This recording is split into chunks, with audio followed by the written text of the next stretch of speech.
Assalamualaikum warahmatullahi wabarakatuh. Alhamdulillah, wassalatu wassalamu ala rasulillah Sayyidina Muhammad as-sadiqil amin wa ala alihi wa ashabihi wa tabi'ina lahum bi ihsanin ila yaumiddin. Para pemirsa dimanapun Anda berada, Alhamdulillah kita bisa bergabung kembali di acara ini.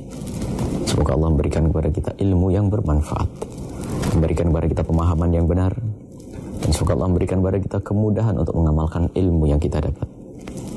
Ada satu sifat mulia. Sifat mulia yang sekaligus ini adalah sifat asas bagi para kekasih-kekasih Allah.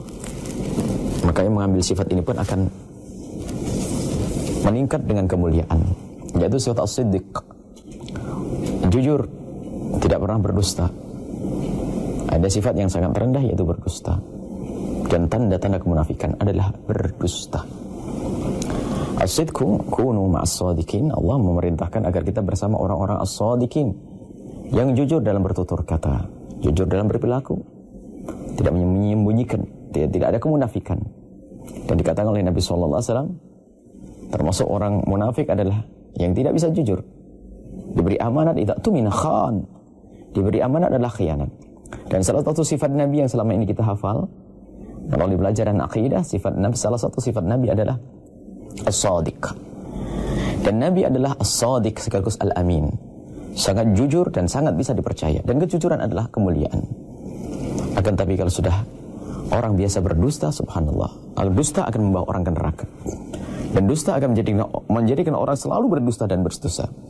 Sehingga jika ada orang berdusta sekali, maka ketahuilah dia akan dicap sebagai sang pendusta. Artinya orang kalau berdusta tidak segera tobat, maka dusta ini akan berkembang sampai dikatakan kalau sudah berdusta akan dicap minal kadzabin, dari sebagai pendusta-pendusta.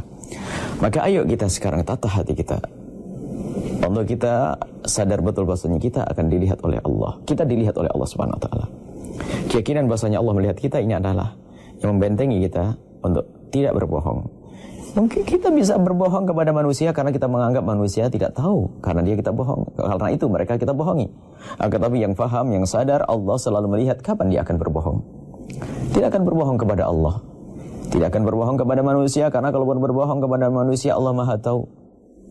Dan lihat, kejujuran adalah sifat mulia dan semua orang pun senang dengan kejujuran.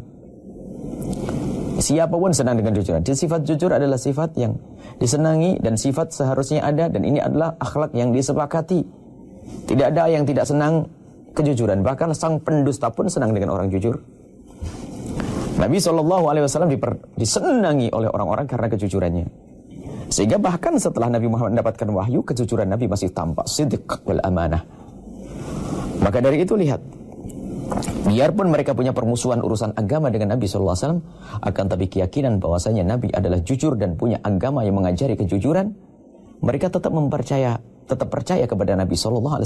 Bahkan kalau mereka punya barang berharga, jika pergi jauh dititipkan kepada Nabi SAW, karena Nabi adalah amin dan sekaligus shadiq, orang yang jujur dan sangat bisa dipercaya. Maka perlu kita selalu siburkan di hati kita sifat jujur, tidak menyimpan dusta dan seterusnya. Dan kebiasaan dusta sendiri adalah satu pekerjaan yang diharamkan oleh Allah Subhanahu wa taala.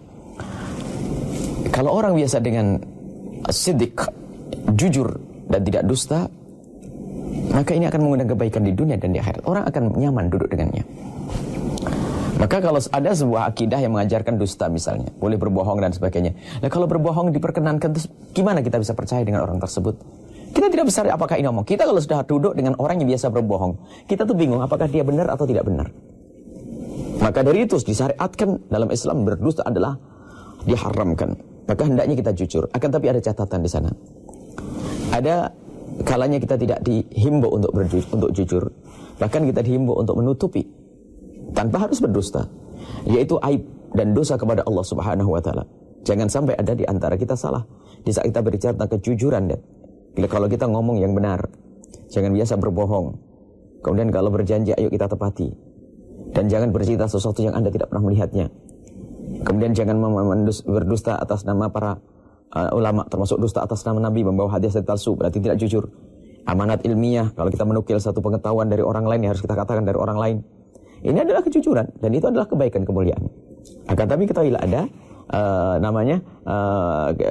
sifat yang lawan yang menghilangkan kejujuran, yaitu sifat suka bohong. Tapi ada kalanya seseorang itu jangan jujur.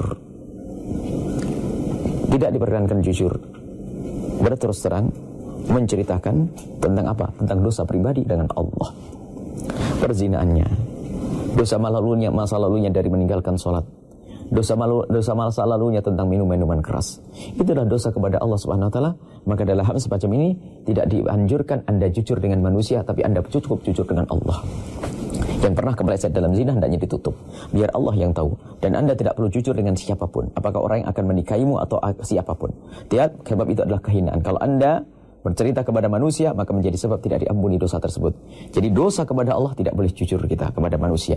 Karena ini urusan kita dengan Allah. Cukup kita menangis di tengah malam, jujur kita dengan Allah, menangis memohon ampun kepada Allah Subhanahu wa taala. Akan lebih banyak di antara orang yang diajari kejujuran tapi tidak diimbangi dengan ilmu-ilmu tentang pemahaman tentang syariat. Sehingga mohon maaf, ada seorang wanita mungkin dia pernah terpleset dalam zina, akhirnya jujur, saya telah pernah berzina. Bercerita kepada seseorang, menceritakan perzinaannya sendiri adalah kedunguan. Semestinya harus ditutup.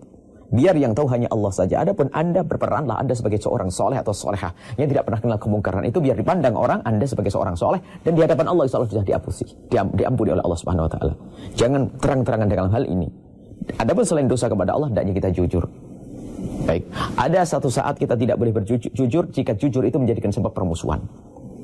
Jujur tidak diperkenankan kalau itu menjadi sebab permusuhan. Bahkan sebaliknya, kita boleh berbohong untuk menemukan dua orang yang bertikai. Berbohong untuk menemukan dua orang bertikai, tapi bohongnya pun tidak boleh membahayakan yang lainnya. Misalnya tidak titip salam, kita bilang, oh dia titip salam. Nah, ini dan seterusnya. Ini adalah kejujuran yang tidak dihimbau di dalam urusan-urusan yang menjadi sebab permusuhan. Ini saja insya Allah. Semoga Allah menjaga hati kita senantiasa jujur dan jujur dan jujur. Kemudian kita menjadi orang yang amanat, dan kemudian kita bisa mengerti kapan harus jujur. Dan semoga Allah menjauhkan dari dusta, menjauhkan dari berbohong. Semoga Allah mengangkat derajat kita dan kelak mengumpulkan bersama Nabi Muhammad SAW yang sangat jujur dan sangat amanah. Wabillahi taufiq hidayah. Assalamualaikum warahmatullahi wabarakatuh.